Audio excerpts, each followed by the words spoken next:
CM ಸಿದ್ದರಾಮಯ್ಯನವರ ವಿರುದ್ಧ ಪ್ರಾಸಿಕ್ಯೂಷನ್ಗೆ ಅಂತ ಹೇಳಿ ಅನುಮತಿ ನೀಡೋ ವಿಚಾರಕ್ಕೆ ಸಂಬಂಧಪಟ್ಟಂತೆ ರಾಜ್ಯಪಾಲರನ್ನ ದೂರುದಾರ ಟಿಜೆ ಅಬ್ರಹಾಂ ಭೇಟಿಯಾಗಿದ್ದಾರೆ. ಪ್ರಮುಖವಾಗಿ ಮೂಡಾ ಸೈಟ್ ವಿಚಾರವಾಗಿ ಈ ಟಿಜೆ ಅಬ್ರಹಾಂ ದೂರನ್ನ ಕೊಟ್ಟಿದ್ರು. ಸೊ ಇವತ್ತು ರಾಜ್ಯಪಾಲರನ್ನ ಭೇಟಿಯಾಗಿದ್ದಾರೆ. ಈ ದೂರಿನ ಸಂಬಂಧ ಸಮಾಲೋಚನೆ ಮಾಡೋದಕ್ಕೆ, ಸಮಾಲೋಚನೆಗೆ ಅಂತ ಹೇಳಿ ರಾಜ್ಯಪಾಲರು ಕರೆದಿದ್ರು ಕಂಪ್ಲೇಂಟ್ ಕೊಟ್ಟಿರೋ ವಿಚಾರಕ್ಕೆ ಸಂಬಂಧಪಟ್ಟಂತೆ. ಹಾಗಾಗಿ ಮೂಡಾ ದೂರಿನ ಸಂಬಂಧ ದೂರುದಾರನ ಜೊತೆ ಚರ್ಚೆ ಮಾಡಲಾಯಿತು.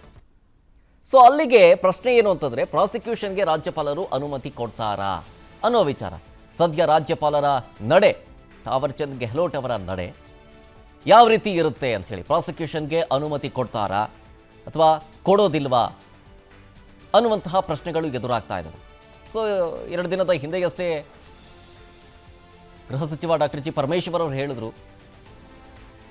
ಪ್ರಾಸಿಕ್ಯೂಷನ್ಗೆ ಅನುಮತಿ ಕೊಡೋದಿಲ್ಲ ಅಂತ ನಾನು ಅಂದ್ಕೊಂಡಿದ್ದೀನಿ, ಆ ವಿಶ್ವಾಸ ಇದೆ.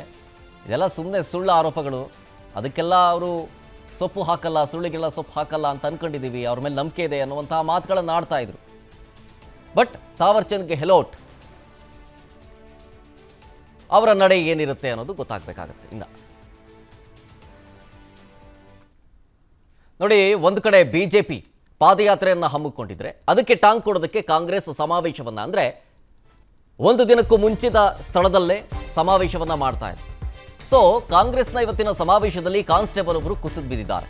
ವೇದಿಕೆಯ ಮುಂಭಾಗದಲ್ಲೇ ಕರ್ತವ್ಯ ನಿರತ ಕೃಷ್ಣಾಚಾರಿ ಏಕಾಏಕಿ ಕುಸಿದು ಬಿದ್ರು. ಅವರನ್ನ ಸ್ಥಳೀಯ ಆಸ್ಪತ್ರೆಗೆ ಚಿಕಿತ್ಸೆಗೆ ಅಂತ ಹೇಳಿ ಪೊಲೀಸರು ಕರ್ಕೊಂಡೋದ್ರು. ಮಂಡ್ಯದಲ್ಲಿ ಇವತ್ತು ಕಾಂಗ್ರೆಸ್ನ ಜನಾಂದೋಲನ ಸಭೆ ನಡೆಯುತ್ತಾ ಇದೆ.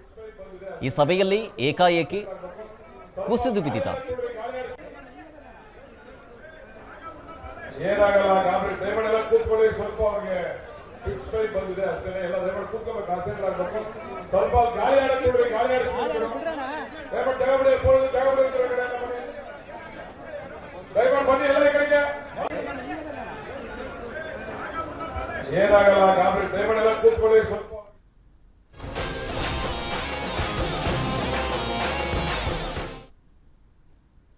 ನೋಡಿ, ಬಿಜೆಪಿ ಮತ್ತು ಜೆಡಿಎಸ್ ಜಂಟಿಯಾಗಿ ಇಲ್ಲಿ ಪಾದಯಾತ್ರೆಯನ್ನು ಹಮ್ಮಿಕೊಂಡಿದೆ.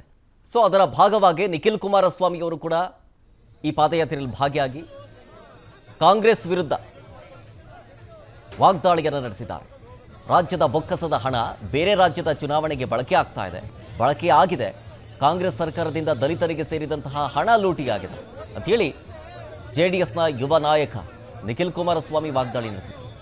ಸಿದ್ದರಾಮಯ್ಯನವರು ಸಮಾಜವಾದಿ ಅಲ್ಲ, ಮಜವಾದಿಯಾಗಿದ್ದಾರೆ. ಒಂದು ಕಡೆ ಮೂಡಾ ಹಗರಣದಲ್ಲಿ ಸಿಎಂ ಮತ್ತು ಕುಟುಂಬ ಭಾಗಿಯಾಗಿದೆ. ವಾಲ್ಮೀಕಿ ನಿಗಮದ ಬ್ರಹ್ಮಾಂಡ ಭ್ರಷ್ಟಾಚಾರ, ಮೂಡಾ ಗೋಲ್ಮಾಲ್ನಲ್ಲಿ ಸಿಎಂ ಶಾಮೀಲಾಗಿದ್ದಾರೆ ಅನ್ನೋದು ಗೊತ್ತಾಗ್ತಾ ಇದೆ. ಹಾಗಾಗಿ ಪಾದಯಾತ್ರೆ ಮುಗಿಯೋದ್ರಲ್ಲೇ ಸಿಎಂ ತಲೆದಂಡ ಫಿಕ್ಸ್. ಆಡಳಿತ ಪಕ್ಷದವರೇ ವಿಪಕ್ಷದ ನಾಯಕರಿಗೆ ಪ್ರಶ್ನೆ ಕೇಳ್ತಿದ್ದಾರೆ. ವಿಷಯ ಡೈವರ್ಟ್ ಮಾಡೋದಕ್ಕೆ ಕೈ ನಾಯಕರು ನಿರಂತರವಾಗಿ ಪ್ರಯತ್ನ ಪಡ್ತಾ ಇದ್ದಾರೆ, ಆದರೆ ಅದು ಸಾಧ್ಯವಾಗೋದಿಲ್ಲ ಅಂತ ಹೇಳಿ ನಿಖಿಲ್ ಕುಮಾರಸ್ವಾಮಿ ವಾಗ್ದಾಳಿ ನಡೆಸಿದರು. ಇವತ್ತು ಪರಿಶಿಷ್ಟ ಜಾತಿ ಪರಿಶಿಷ್ಟ ಪಂಗಡದ ಅಭಿವೃದ್ಧಿಗೆ ಸೇರಿರ್ತಕ್ಕಂಥ ಹಣ ಯಾವ ರೀತಿ ಇವತ್ತು ವಾಲ್ಮೀಕಿ ನಿಗಮದಲ್ಲಿ ಬಹುಶಃ ಈ ರಾಜ್ಯದ ಇತಿಹಾಸದಲ್ಲಿ ಮೊದಲನೇ ಬಾರಿ ಈ ರೀತಿ ಬ್ಯಾಂಕ್ ಮೂಲಕ ಟ್ರಾನ್ಸಾಕ್ಷನ್ ಆಗಿರ್ತಕ್ಕಂಥದ್ದು. ರಾಜ್ಯದ ಬೊಕ್ಕಸಕ್ಕೆ ಕೈ ಹಾಕಿ ಇವತ್ತು ಬೇರೆ ಬೇರೆ ರಾಜ್ಯಕ್ಕೆ ಚುನಾವಣೆ ನಡೆಸಲಿಕ್ಕೆ ಈ ಹಣವನ್ನ ಏನು ಉಪಯೋಗ ಮಾಡ್ಕೊಂಡಿದ್ದಾರೆ. ಜೊತೆಯಲ್ಲಿ ಮೂಡಾ ನೇರವಾಗಿ ಇವತ್ತು ರಾಜ್ಯದ ಮುಖ್ಯಮಂತ್ರಿಗಳು ಹಾಗೂ ಅವರ ಕುಟುಂಬ ಶಾಮೀಲಾಗಿದೆ.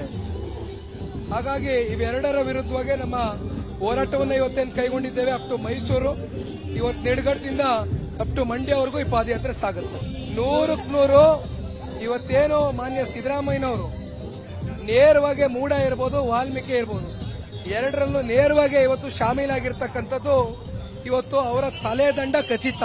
ಈ ಪಾದಯಾತ್ರೆ ಅಂತಿಮ ಆಗಸ್ಟ್ರಲ್ಲಿ 100% ಇದನ್ನ ಒಂದು ತಾರ್ಕಿಕ ಅಂತ್ಯಕ್ಕೆ ತಗೊಂಡು ಹೋಗ್ತೇವೆ.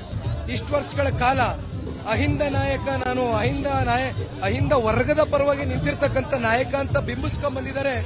ಇವತ್ತು ಅವರು ಸಮಾಜವಾದಿ ಅಲ್ಲ, ನಿಜಕ್ಕೂ ಕೂಡ ಅವರು ಮಜವಾದಿ ಅಂತಕ್ಕಂಥದನ್ನ ಈಗ ನಡೆದಿರ್ತಕ್ಕಂಥ ಘಟನೆ ನೋಡಿದ್ರೆ ನಿಜವೂ ಗೋಚರಿಸುತ್ತೆ. ಇವತ್ತು ಅನುಕ್ಷಣದ ಸುದ್ದಿಗಳಿಗಾಗಿ ವಿಸ್ತಾರ ನ್ಯೂಸ್ ಯೂಟ್ಯೂಬ್ ಚಾನೆಲ್ ಸಬ್ಸ್ಕ್ರೈಬ್ ಮಾಡಿ.